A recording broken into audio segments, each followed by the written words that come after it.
How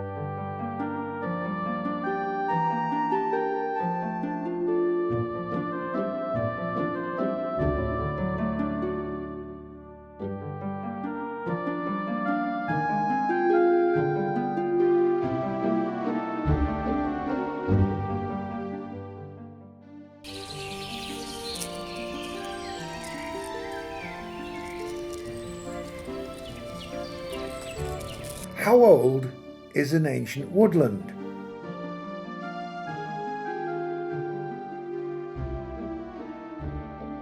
The mile-thick ice, which covered northern Europe and America for over 100,000 years, finally melted some 13,000 years ago, and new wild forests began to re-establish themselves.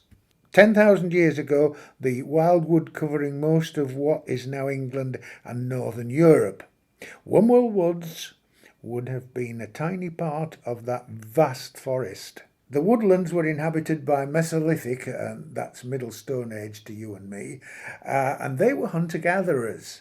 Aerial surveys show the first signs of human activity to be Bronze Age earthworks and a henge. By about 3800 BC, the inhabitants of the area had taken up agriculture and had begun clearing parts of the woodland areas. The earliest evidence of occupation in Wombwell Woods is the site of the Romano-British farm. Evidence of clearance is also found in local place names ending in "ly" or "field", as in Smithley and Hemmingfield, which both mean a woodland clearing or cleared area in Anglo-Saxon.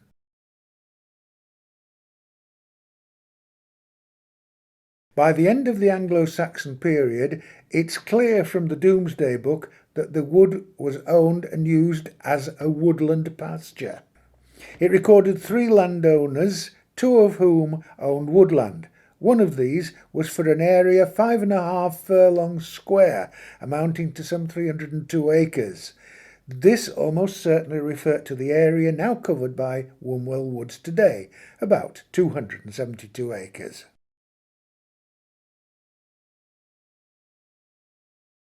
Today, Wombwell Woods offers a fascinating combination of woodland and grassland, which is a popular area for local people to walk and fish.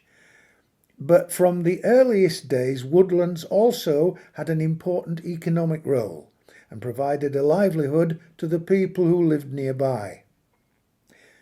Who better to tell us about those uses than Professor Melvyn Jones, an expert on historical woodlands in South Yorkshire. How old does it have to be before you can actually call it an ancient woodland, or not call it an ancient woodland? Well, this has varied over time, but basically the year 1700 is used as the tide mark, as it were, because before 1700 people didn't plant trees to make woods, so that the 1700 is the mark. But what you try to do is to find documentary evidence of the wood in existence earlier. There was a survey in the 1980s by the Countryside Commission, and they sort of labelled all the woods throughout the country, and you'd be glad to know that Wombwell Wood was included. What was the first date that Wombwell Woods were mentioned? Well, it's over 900 years ago in the Domesday Book. And the Domesday Book says that there were 3 Saxon lords in Wombwell, and 2 of them, called Tor and Tory, had between them woodland, and when you multiply their measurements into acres, it's almost exactly the same as Wombwell Wood is today, within about 25 acres. So that's the earliest record, and they were Saxon lords of the manor. You can identify an ancient wood usually from its shape, and when you look at a map of the modern Wombwell Wood today, it's got little bays and headlands and so on in its shape, and that's because the surrounding land has been cleared over time. And when you look at the local place names around the wood, they've got Anglo-Saxon clearance names like Lee and Field and Stubbin and so on and so. Royd is another one.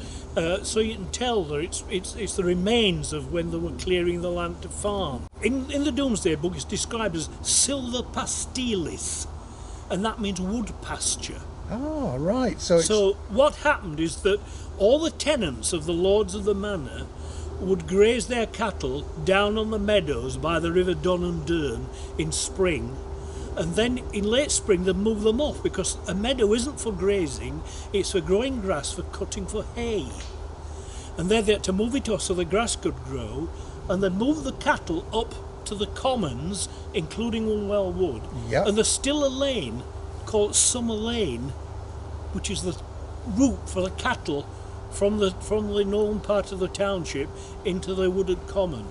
And in autumn they would bring in the pigs, because behind me is an oak tree, a sessile oak, which is the normal oak in these parts, and you can tell a sessile oak because it's got stalked leaves and unstalked acorns.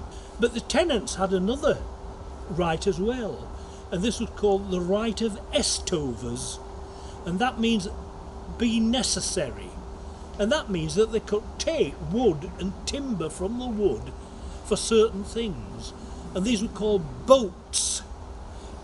And timber was houseboat for building and repairing the houses, cart boat and plough boat for making the carts and ploughs, hedge boat for making hurdles, and fireboat, firewood. Right. Looking at this mighty oak, it's a strange shape. It looks as if it might have been sort of worked on before now. It almost looks like it's been coppiced. It has. And it would have been cut down to ground level to what's called a stool, and then that would grow back. Now, with it being a wooded common, they'd have either had to fence off the land after they coppiced it, because the grazing animals would eat the new growth. And what you do is you cut it down to a stool, and then the poles grow back. You can see how big the poles are because it's a neglected coppice, and you cut it again every 7 or 30 years. And right. Round here, the coppice cycle, as it's called, was about 22 years, and that was for making charcoal.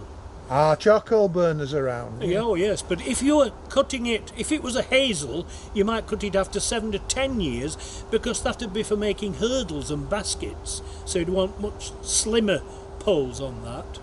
Right. And when you made the charcoal, you cut the poles to 4 foot lengths, which is called cordwood, and piled it up in a pile, and you get a pile of cords that are 4 feet high, 4 feet wide, 8 feet long. It's called a cord, and that's the way you sold it. And I presume if you investigated the wood, you'd find the places where they made the charcoal. They're called charcoal hearths or pitsteads. I mean, Nicholsall Woods, for instance, which is a wood a bit bigger than Wombwell Wood, but not much. There are 150 charcoal hearths in that one wood. A lot.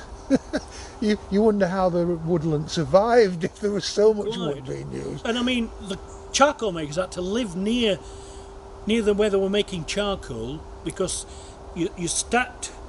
What they did is that they drove an upright in and then stacked these 4 foot lengths of coppice wood against them to make a pile about 15 feet in diameter, about 5 feet high, covered it with turfs and ash and dust till it was airproof, and then they pulled the thing out, because that made the central flue, poured red hot charcoal down, sealed it, and then they'd stood and waited for between 2 to 10 days. Yes. Until the white haze turned to a blue haze, and then disappeared altogether. Then they'd rake it off and sell it. Coming up to date, is this wood of any economic use anymore, or is it just for recreation? Well, I suppose it's part of our cultural heritage. I mean, you'll have to talk to the Forestry England people about that, about what they see it in economic terms. I think more and more, as going to a post-industrial society, the place that you live in becomes important. You don't have to go to a coalfield to set up a business anymore. You can go to the nicest place you can find. And why not come to a place that's got nice woodland and countryside? So it can be an economic asset as well, and it takes us back to the roots of our history. It's an important cultural phenomenon. It's as important as a country house or a cathedral, an ancient wood. How can people who come here just to enjoy being in it help to keep it not in pristine condition, but at least keep it safe? Well, I think you've got to. I mean, I don't know there is one, but most woods that are looking good at the moment have got a friends group.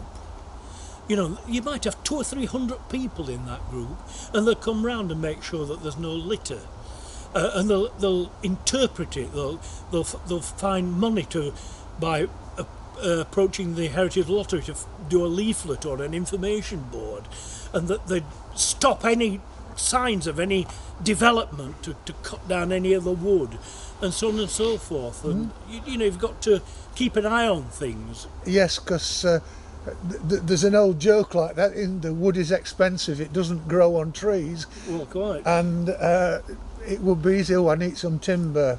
Somebody not bothered about breaking the law, dark, so. Yep. And it needs to be looked after, doesn't it? Oh yeah, I mean, for instance, in the miners' strikes, wood was cut down and people were digging and so on and so forth. But they've managed to survive. They're very robust, basically. And I think friends can also try to interpret it. I mean, ancient woods, another characteristic of ancient woods is there are certain plants that only grow in ancient woods or are more or less restricted to them. And to do surveys, you know, as it's managed, if any sort of thinning's done, to see what comes up. You know, and you can keep an eye on things, and some rare plants may be seen originally, by and large. And that's what we'd like to see, I think. Yeah. Professor Jones, thank you very much indeed for your contribution. Pleasure. So, to go back to our first question, how old is ancient woodland? Well, a woodland has to have been in existence before 1600 to earn this label. Forests were not planted before 1600, so older forests could once have been part of the original wildwood. Over centuries, ancient woodlands have developed their own distinctive wildlife. The ecosystems include trees, plants, birds, small mammals, reptiles and insects. How has the role of the recently established Forestry England changed? Well, as you say, the Forestry Commission was established after the First World War, basically because of timber shortages in the war, and we nearly lost the war because of those timber shortages. So that was our original purpose, and as you say, we mostly established new plantations of pine, spruce and softwood, a lot of it for pit props for the mines, which we don't have now. And it's fair to say that was the focus until probably the late 1960s, when timber still important, but we realised that we were managing a lot of land for people, and the nature conservation aspect came into it as well. Forestry England came about when, after devolution, Scotland and Wales, the parts of the Forestry Commission there, split off. So we're the remnant of the Forestry Commission in England. Have we seen the last of the serried soldierly ranks of pine trees yet? Yeah, because forest design and silviculture have moved on, and you have to understand that those were new forests, and that was what was needed then. But of course, as those forests develop and they're restructured and we introduce different species and broadleaves like these oak and birch, the forests just look totally different, and people appreciate them more and more. We manage forests, and it's kind of called multi-purpose forestry now. So instead of just timber, as in the early 1900s, we now manage the forests for people, for nature and for the economy. So that means that those three things, depending on the wood, are equally important. So for instance, I think we have something like 220 odd million day visits of people in our woods throughout England. So you can see how important that is for people, for their health when they like to go in the woods. But the timber part is really important, so that's for the economy.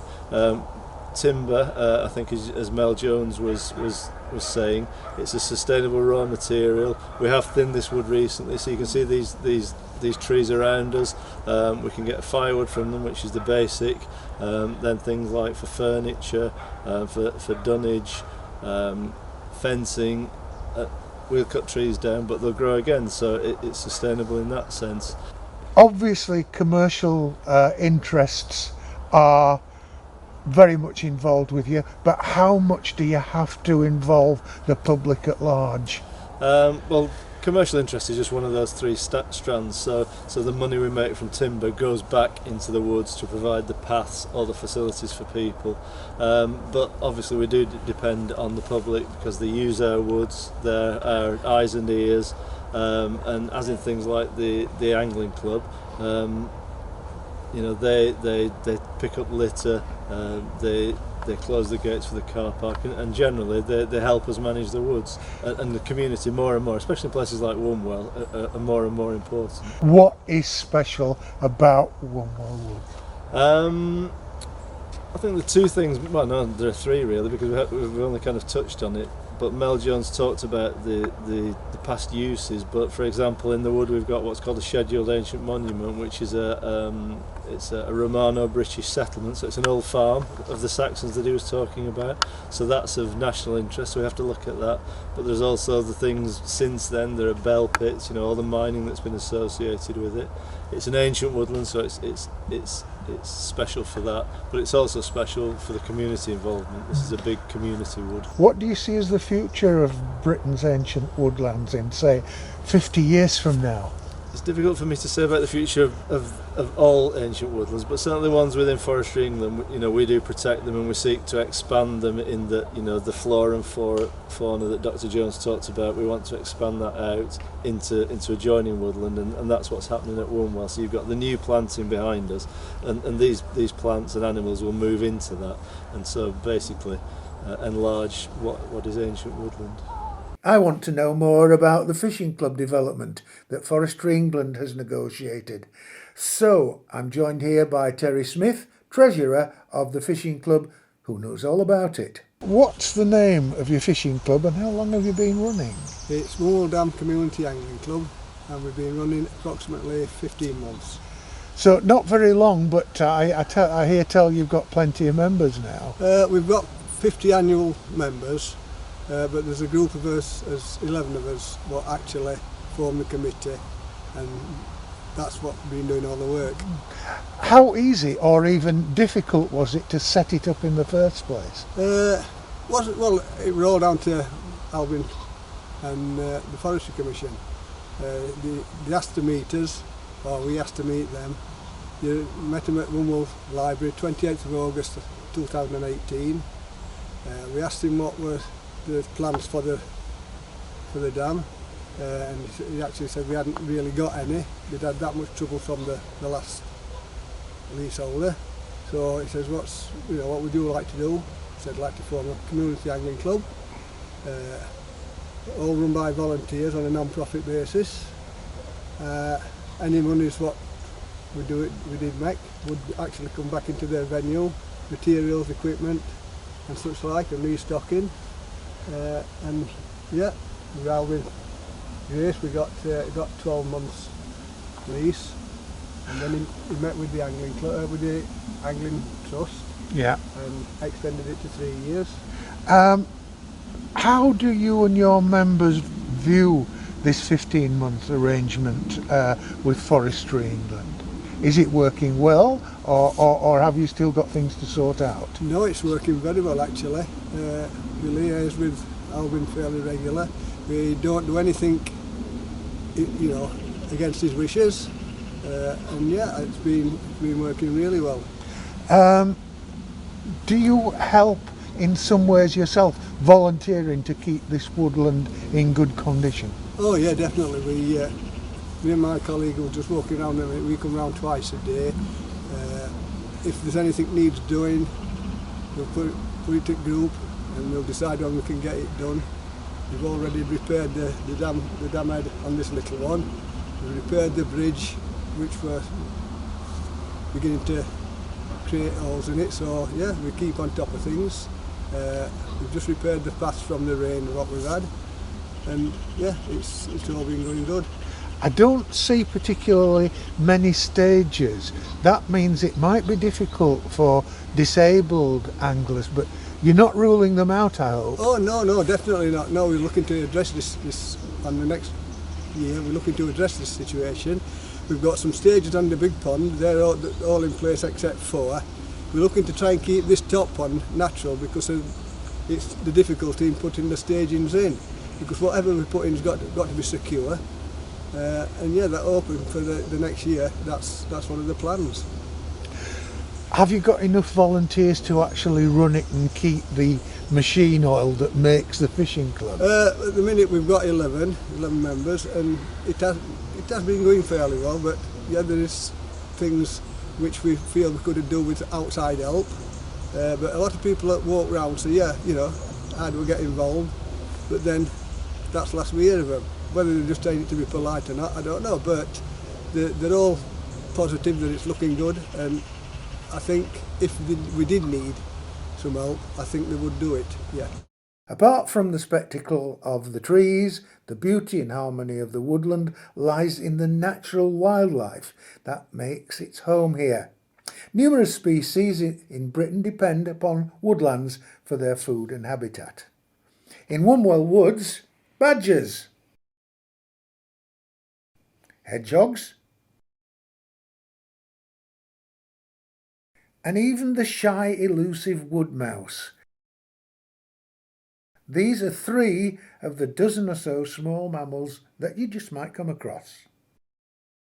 Bats, amphibians, insects, fungi, and reptiles, more like this common lizard, are also represented. And then, of course, there are the birds. You could expect to find some 12 to 15 different species in Wombwell Woods which are permanently resident. You can hear them in the background as I speak, but really there's too much tree cover to see many of them. You can identify the presence of the greater spotted woodpecker by its staccato drumming on tree trunks. Winter flocks of long-tailed tits forage in the treetops with their insistent Z-Z-Z call. The tiny tree creeper can be mistaken for a mouse as it runs up the trunks of the trees. As Melvin Jones has told us, Wombwell Woods have probably seen many rural crafts carried out within it, including charcoal burning and coppicing for basket making, but they have also undergone limited industrial exploitation.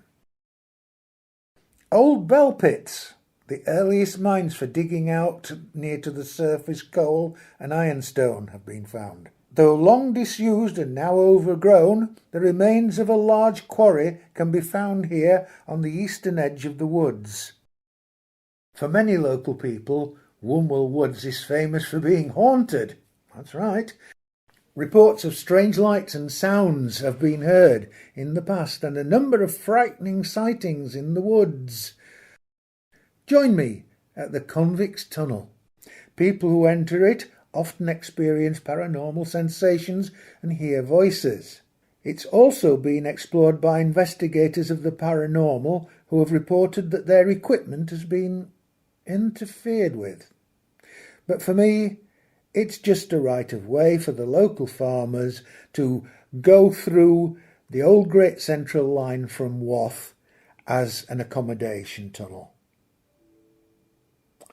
Although it's rumoured to have been built by convicts in the 19th century, it was reputedly used in transporting them to and from Wakefield Prison. Now, it's only about 60 metres long.